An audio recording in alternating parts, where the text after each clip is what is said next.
Un soir, en se rendant au café, Paul remarque son ex-femme Rose avec un homme. Regrettant sa décision de la quitter, il décide de l'aborder et de lui demander pardon, mais à ce moment-là, les choses prennent une tournure inattendue. Il y avait un calme étrange dans la pièce. Rose fixait silencieusement Paul, concentré sur son téléphone, en pensant à quel point il s'était éloigné ces dernières années. 53 ans, Paul. 53 ans. Nous sommes mariés depuis si longtemps. Tu es sûr que tu ne m'aimes plus? Si est-il la fin de notre relation? La femme âgée était attristée en réfléchissant à la situation. Paul et Rose se sont rencontrés alors qu'ils avaient tous deux 16 ans. La famille de Rose avait récemment déménagé à New York, et Paul vivait dans le même quartier.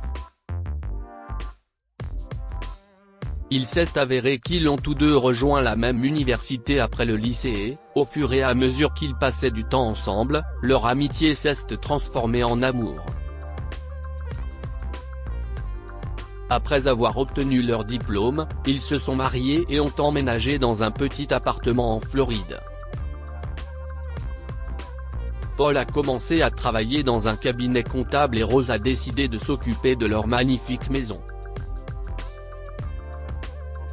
Comme tous les couples, il y a eu des problèmes dans leur mariage lorsqu'ils ont essayé d'avoir des enfants sans y parvenir. Cependant, Paul s'est montré courageux tout au long de ce parcours difficile, et finalement, ils ont décidé que si Dieu ne voulait pas qu'il ait des enfants, il cesserait de faire des efforts. Mais les choses ont commencé à changer, à s'empirer une fois que Paul a pris sa retraite. Avec le temps, il a semblé perdre tout intérêt pour leur relation. Les discussions agréables qu'il avait sur leur journée lorsque Paul rentrait du travail s'étaient progressivement transformées en temps passé au téléphone, que Paul qualifiait de formidables loisirs, et un silence gênant régnait chaque fois qu'ils mangeaient ensemble, regardaient la télévision ou s'asseyaient simplement dans le salon. Rose était éperdument amoureuse de Paul, et le changement soudain de son comportement après sa retraite l'a inquiétée. Elle avait une impression étrange que leur mariage était sur le point de se terminer, et elle faisait tout ce qu'elle pouvait pour éviter le divorce. On sort quelque part, Paul? Lui a demandé Rose un jour. Tu te souviens du restaurant où tu m'as demandé en mariage? C'était tellement romantique. Allons-y ce week-end. Qu'en penses-tu? Je suis trop fatigué, Rose, a dit Paul en levant les yeux de son téléphone. En plus, tu es une cuisinière fantastique. Pourquoi voudrais-tu gaspiller de l'argent en allant au restaurant? Restons à la maison et dînons ici. Mais chérie, ça fait un moment. Je me demandais juste si nous pouvions passer du temps de qualité ensemble, a expliqué Rose, la voix triste. Nous sommes toujours ensemble, Rose. Combien de temps veux-tu encore passer avec moi? Bref, le déjeuner est-il prêt? Je dois aller quelque part après ça, a-t-il répondu, évitant sa question. Rose en avait assez de Paul et de ses réponses désagréables, alors elle a trouvé un autre plan. Elle s'est rendue chez un fleuriste à proximité et a commandé des fleurs, ainsi qu'une note signée du nom d'un homme, qui devait lui être livrée. Mais lorsque les fleurs sont arrivées, Paul a seulement demandé qui les avait envoyées, et après avoir entendu la réponse, il s'est plongé dans son smartphone. Voyant sa réponse désintéressée, Rose a perdu son sang-froid cette fois et lui a crié dessus. Es-tu vraiment si pressé de mettre fin à notre mariage, Paul, que tu ne te soucies même pas qu'un autre homme m'envoie des fleurs? Si est-il le cas, dis-le-moi parce que j'en ai marre de vivre comme ça. Calme-toi, Rose, a soupiré Paul, le regard fixé sur son téléphone. Tu n'as pas besoin de faire toute une histoire pour chaque chose. Waouh. Rose était furieuse. C'était quand la dernière fois qu'on s'est assis et qu'on a parlé ensemble, Paul? Si est-il comme ça qu'un couple marié doit vivre? Nous ne mangeons même plus ensemble. Et le seul moment que nous passons ensemble si est quand on est dans le salon, à regarder nos téléphones. Nous sommes ensemble depuis longtemps parce que nous nous aimons, Rose, a dit Paul tranquillement. Pas besoin de le prouver à chaque fois. Si est quelque chose que les adolescents font. Alors ne fais pas l'imbécile. Si tu attends de moi que je t'offre des fleurs et que je t'emmène à des soirées, je suis désolé, chérie, mais à cet âge, il faut se reposer et éviter de faire ce genre de choses. Furieuse de la réponse de Paul, Rose s'est précipitée dans sa chambre et a claqué la porte. Mais contrairement au passé, Paul n'est pas allé la chercher pour s'excuser si ses paroles l'avaient blessée. Au lieu de cela, il s'est plongé dans son téléphone une fois de plus, oubliant complètement leur dispute, jusqu'à ce que Rose est sortie avec sa valise et a annoncé qu'elle divorçait. Paul a pensé qu'il s'agissait d'une nouvelle tentative pour raviver leur relation et n'y a pas prêté attention. Mais après quelques jours depuis qu'elle a quitté leur maison, et que les papiers du divorce lui ont été envoyés par Rose, il a réalisé qu'elle ne mentait pas. Cependant, Paul n'était pas triste, il a plutôt l'impression d'avoir été libéré d'une relation étouffante. Rose ne le harcelait plus pour qu'il l'emmène à des soirées ou pour qu'il passe du temps avec elle, et il se sentait libre d'occuper ses journées comme bon lui semblait. Mais après un certain temps, le vide a commencé à le déranger. Chérie, le petit déjeuner est-il prêt? Peux-tu s'il te plaît me faire une tasse de café noir aussi? Paul a appelé Rose en s'approchant de la table du petit déjeuner. Comme il n'avait pas de réponse, il réalisa que cela faisait plus de 2 semaines que Rose avait divorcé. Quelque chose avait changé en Paul après ce jour, et il ne voulait plus être seul. Les choses qui le rendaient heureux commençaient à l'irriter, et il en avait assez d'être seul.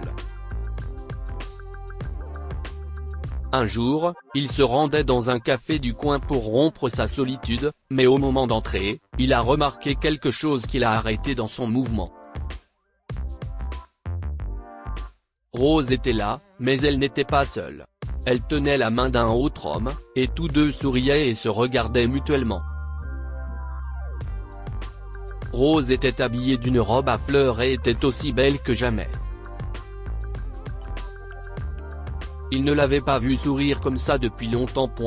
Si seulement je l'avais écoutée et non ignorée, elle serait avec moi aujourd'hui. Mais ce n'est pas trop tard. Je suis sûr que je manque à Rose aussi. Je vais m'excuser pour tout ce que j'ai fait dans le passé et lui demander pardon. Paul se rend chez un fleuriste du coin et achète un bouquet des fleurs préférées de Rose. Cependant, quand il est retourné au café, elle était partie. Après ce jour, il a fréquenté le café plusieurs fois, mais Rose n'est jamais revenue. Pensant que Rose n'était jamais là et que son âge avancé lui donnait des hallucinations, Paul finit par cesser de fréquenter le café. Cependant, tous ses doutes ont été effacés lorsqu'un matin, son téléphone portable a sonné, l'informant que Rose était à l'hôpital.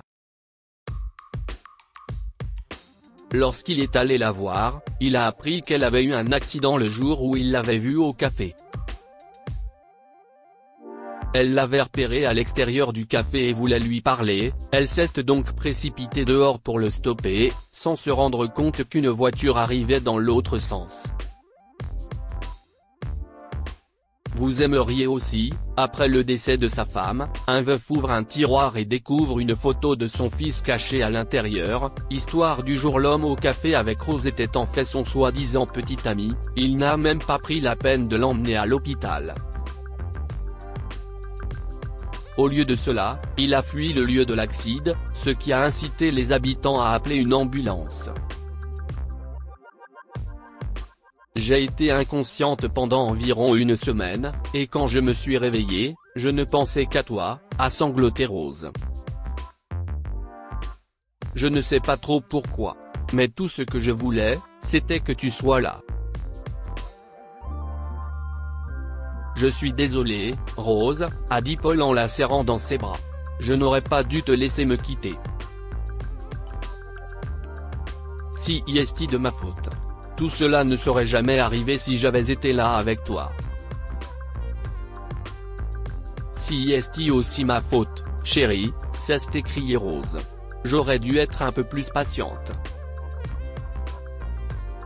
Peut-être que les choses se seraient mieux passées pour nous deux. Cela n'a pas d'importance maintenant, chérie, a dit Paul, en prenant ses mains dans les siennes. Je ne te laisserai plus jamais seule. Une fois que tu seras libérée, nous retournerons dans notre maison. Cet endroit ne ressemble plus à un foyer sans toi. Après le retour de Rose à la maison, Paul a radicalement changé. Il s'est assuré de lui accorder suffisamment de temps, et il sortait fréquemment pour aller au cinéma ou faire du shopping le week-end. Ils avaient l'impression d'être à nouveau jeunes, comme le couple qui s'était rencontré au café du campus. Mais malheureusement, un an seulement après l'accident de Rose, elle est décédée d'une crise cardiaque. À la suite de cette tragédie, Paul est hospitalisé, et n'est sorti de l'hôpital que le mois dernier. Depuis son rétablissement et son retour à la maison, il se rend tous les jours sur la tombe de Rose avec ses fleurs préférées. Il y restait plusieurs heures, discutant avec elle de tout ce qui lui venait à l'esprit, lui disant souvent combien elle lui manquait et combien il l'aimait, et se maudissant parfois des moments où il l'avait mise mal à l'aise. Que pouvons-nous apprendre de cette histoire? Passez du temps avec vos proches et ne les ignorez jamais. Paul n'a réalisé à quel point sa femme l'aimait et lui manquait qu'après leur divorce. Faites donc bon usage du temps que vous avez à passer avec vos proches et ne les considérez jamais comme acquis. La vie est totalement imprévisible. Après que Rose et Paul se soient retrouvés, ils pensaient que tout se passerait bien. Mais la vie les a séparés à nouveau. Cette histoire est inspirée par l'histoire d'un de nos lecteurs et écrite par un rédacteur professionnel. Toute ressemblance avec de véritables noms ou lieux est une pure coïncidence. Toutes les images sont utilisées uniquement à des fins d'illustration. Partagez votre histoire avec nous. Elle changera peut-être la vie de quelqu'un. Si vous souhaitez partager votre histoire, envoyez-nous un mail à info@amomama.com. Abonnez-vous à Amomama sur Google News pour plus d'histoires.